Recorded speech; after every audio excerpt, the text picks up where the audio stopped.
Let's not pretend this is going to be neutral.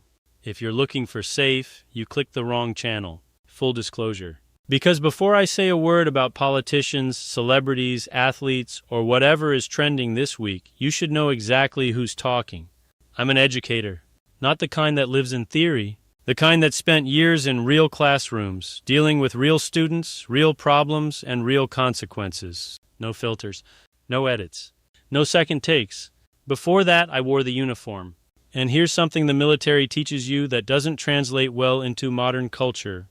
Results matter. Excuses don't. Now compare that to what you see today. Endless talking, zero accountability, and somehow everyone's still in charge.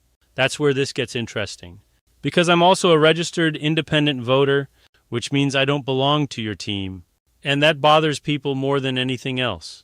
Because in today's world, you're not supposed to think, you're supposed to pick a side and defend it like it's your job. Left, right, doesn't matter. Different jerseys, same game.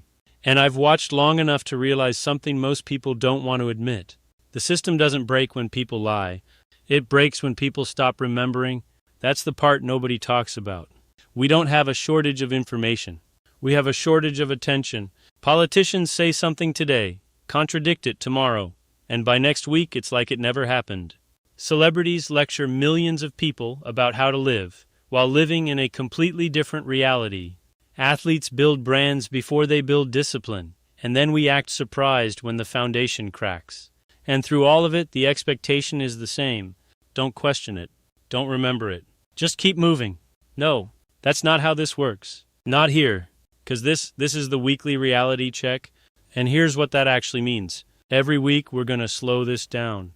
We're going to look at what's being said, compare it to what's been said, and ask a question that has somehow become controversial. Does this make sense? That's it. Not, is this popular? Not, will this go viral? Not, will this offend someone? Just, does it make sense? And if the answer is no, we're going to say it. Now let me be clear, because people love to misunderstand things on purpose. This isn't about attacking people for the sake of it.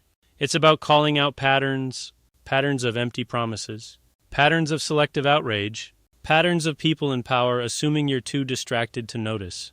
And sometimes, that's going to come out a little sarcastic. Because when something doesn't make sense long enough, it stops being frustrating and starts being ridiculous. And ridiculous deserves to be pointed out. Now, if you're expecting me to sit here and tell you one side has it all figured out, you're going to be disappointed. If you're expecting me to pretend everything's fine, even more disappointed. But if you're willing to step back for a few minutes each week and actually think about what you're hearing, without the noise, without the spin, without the pressure to agree with anyone, then you're exactly where you should be. Because this isn't about being comfortable. It's about being aware. And awareness, that's dangerous to people who rely on you not paying attention. This is the weekly reality check, where we don't pick sides. We remember, we question, and we call it what it is.